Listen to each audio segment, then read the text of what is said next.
Yes, thank you for stepping into the Champions Corner again. This is round three of a part three series of where we have been putting a heavy focus on building a strong mental house. Yes, so we want to maintain and continue to be what? Efficient and also significant. Those two things are highly important. Definitely, that is something that I want to be intentional about with getting with the youth. Well, let's do a quick recap. So in part one, we talked about laying the foundation. And there was two that we said is very vital in order for you to be able to accomplish that. And that is most definitely what is your attitude about discipline and also purpose. Discipline and purpose. Those two things are going to most definitely make sure that your capacity and the density for your core values that have been poured out maybe over years, over time into your life, that they are concrete. Those good core values is what we want to do, and those establish that mindset for you having a stable foundation. In part two, we talked about what supports those core values. And we talked about daily beliefs. So, in daily beliefs, in part two, beliefs are the framework. When I look at beliefs, every day that you wake up, we have a choice to vote. We take a vote on how do we want to approach our day? What's our attitude about how we're going to add to our character? Or how are we going to also tear down and break down our character? We have those choices on how we want to present ourselves in our environment. So that's what's key. And what we're doing in part three is we're going to be talking about the final touches. What are the final touches on this house, on this mental house? Now it's time to do what? Bring in that furniture, hang up those pictures, paint those walls, because this is what everybody else is coming over to see. No one's coming over to your house and saying, you know what? Oh my God, this is amazing. Can you take me to see that beautiful foundation? Mm-mm. But guess what? That's what's holding everything together. So let's go ahead and lock in. Let's jump into this. So when we talk about the final touches, we got to focus in on habits and also environment. So when we're looking at our habits and our environment, I see habits as like our furniture. Yes, those big screen TVs you got in your house. If you have them, you know, those awesome, beautiful bedroom sets, that couch you got. Mm-hmm. Nice dining room table, all of those things. When people come over, they see those and they say, wow, those are amazing. And that's what comes into when people are looking at our habits. How are people seeing us and what we're doing, that behavior? How are we presenting ourselves? Are people saying, wow, that's amazing? Are they saying, oh, snaps, let me watch my step? Why is that Kool-Aid on the floor? What's that cup over there? I'm not sitting on that couch. What's them stains? What's going on? So, this is what we're looking at when we're talking about building our habits. How are we presenting ourselves through our behavior? That bridge between behavior and habit. Also, we want to touch on environment. When we're looking at our environment, that is something we want to look at. We'll touch in on that. But when we see our environment, we're looking at how do people come in and see what's going on in our space? Is it cluttered? How's your environment? Is it cluttered? Hmm. What about the walls, the windows? Those are our relationships. How's your relationships personally right now? If you had to go and look at two of your relationships, are they transparent? When someone comes in your house, is it easy for them to locate where the restroom is? Is it easy for when you're having family over for people to be able to visit and talk? Did you knock down the walls to create transparency? Or is there a lot of different small little unnecessary rooms and things within the house that's blocking people to be able to fellowship? Is that how your relationships are? Is there no accountability, clarification? Do we clarify things clearly? Communication is a very strong part of people being able to connect. If you can't, if you had to yell through a wall, you're gonna always be saying, "What did you say? What did you say?" Is that how in your relationships people are connecting with you? There's no straight talk. They always got to go around. No, we want to be very transparent as far as in our direction, in our communication, so that we can connect with people the right way. So let's go ahead and let's jump into this. So I want to take you through what I call the genealogy of a habit.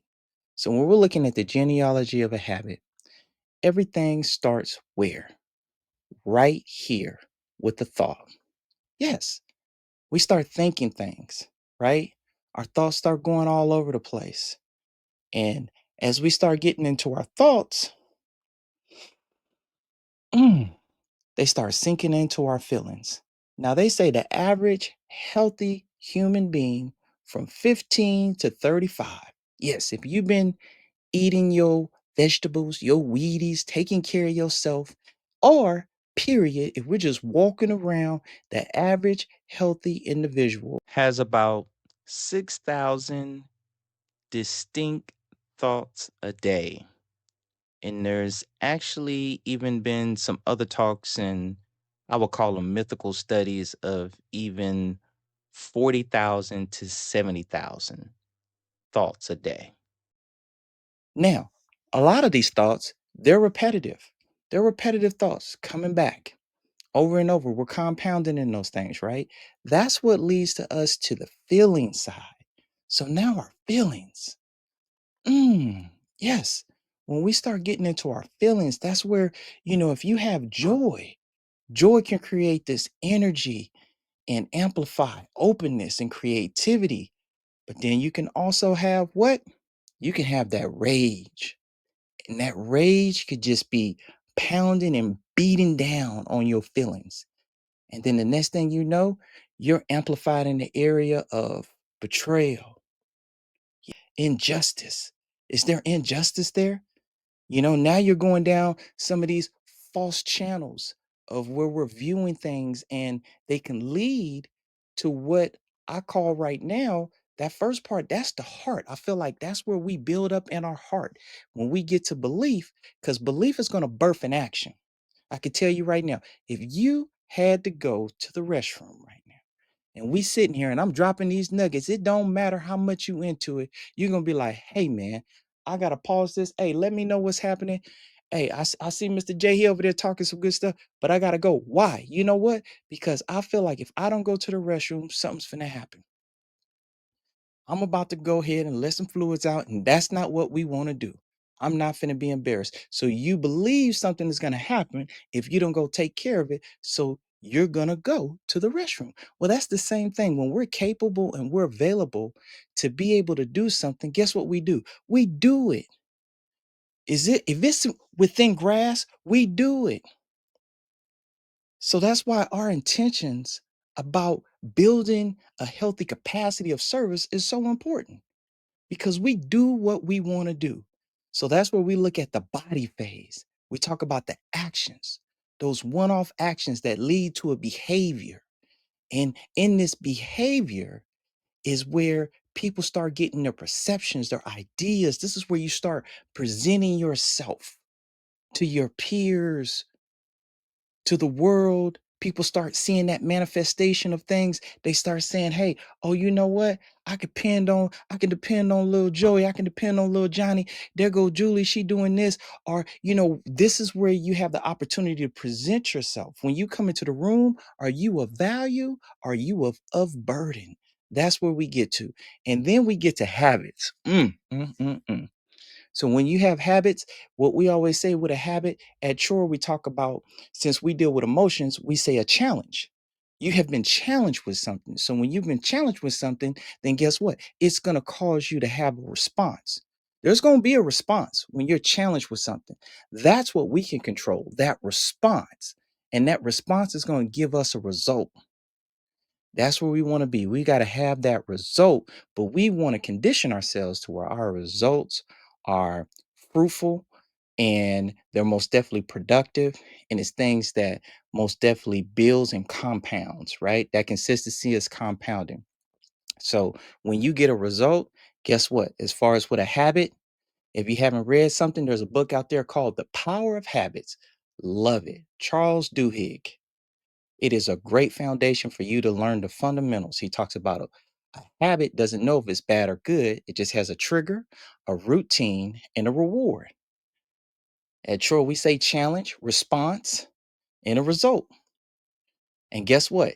Either way, it could be positive or it can be negative. So that's where we're looking at as far as when we're dialing in. I want to keep going. We're going to keep this thing rolling because now I want to talk about, let's look at the science behind it. There's been so much research about habits. Let's go ahead and look at the science behind it, right? So when we're looking at a habit, they say you could generate a habit. The Atomic Habit. There's a book out there, James Clear. And in that book, it dials in. This is a, I like to call it a supplement book, an add-on to the Power of Habit of Charles Duhigg, but it talks about 21 days to 66 days for an average habit.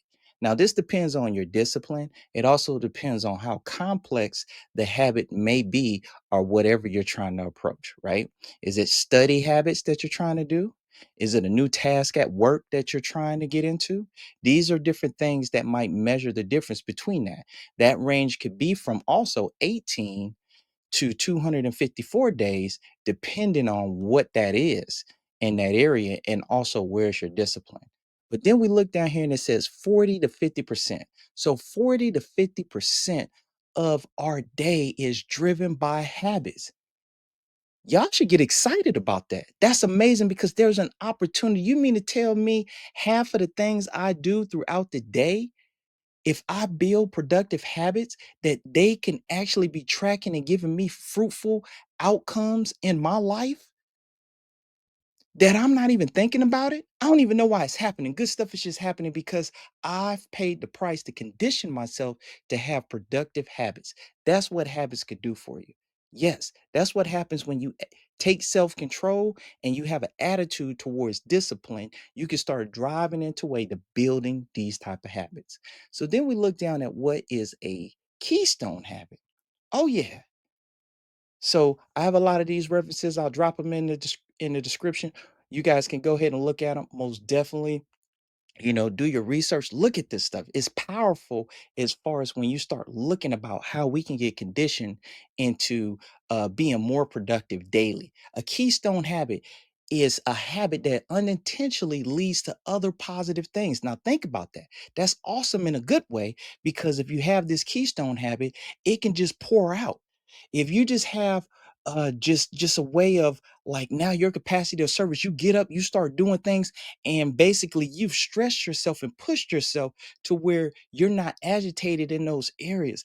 Think about how many different people or interventions you can do. You can intervene between so many different areas to support because you're not aggravated by it. This is natural for you. You got a habit for that. It just pours out.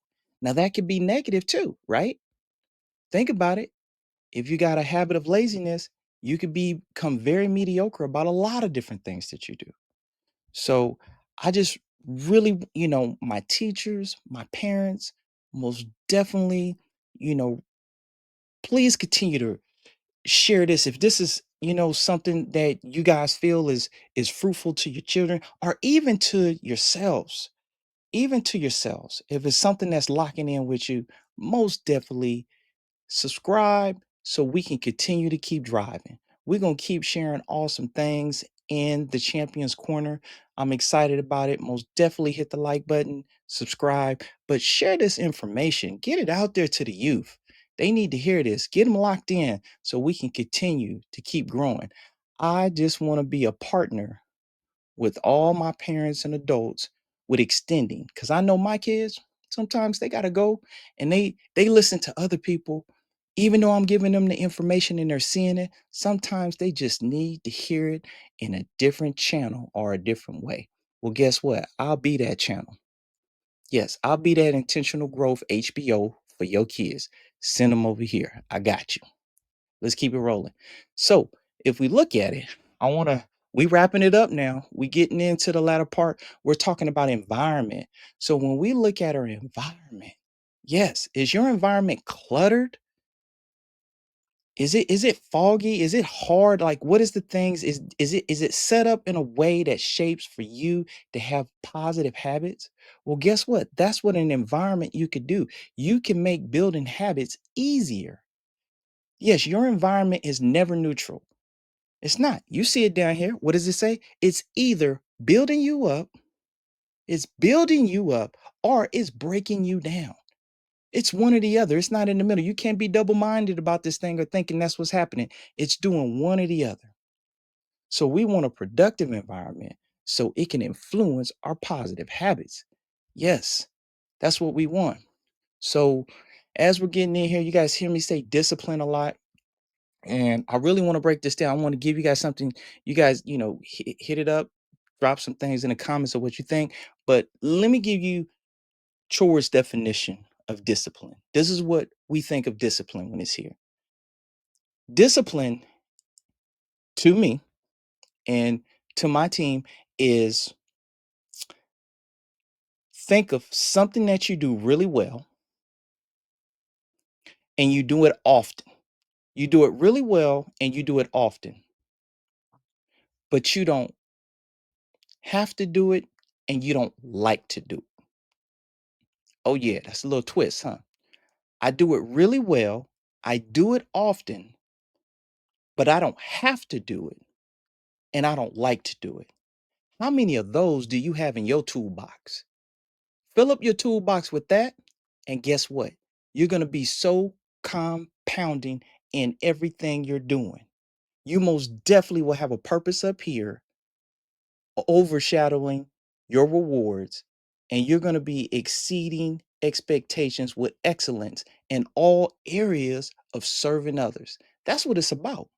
And guess what? It's going to come back to you. You give, it comes back to you.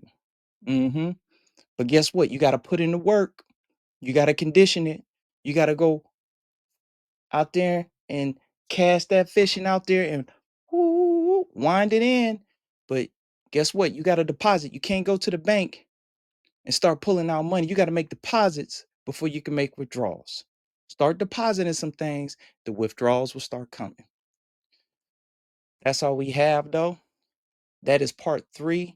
That is summing up the strong mental house. Please go back to part 1, part 2, 3. Listen to them over and over again. Digest them. It's all about getting a little bit better every day. Don't take this thing in chunks. Just get a little better every day. Until next time, make sure you continue to look at your mistakes as opportunities. Put them challenges out there in front of you. Don't let them emotions get to you, no matter it's anger, disappointment, anything that's getting you in the way, frustration, insecurity, all of these different things and feelings that we may have, take captive of those. Hold tight to them. Look them straight up, fight back, and tell them things. You know what? I'm ready for you. Let's catch a fade. Please hit the like and subscribe. Until next time. I don't back down, I don't flinch. Every scar wears my pinch of glory. Golden every line, I've been hit but I don't decline. Feel the heat, feel the roar, I'm the storm you can't ignore. Turn the page, this is my reign, I rise again and again.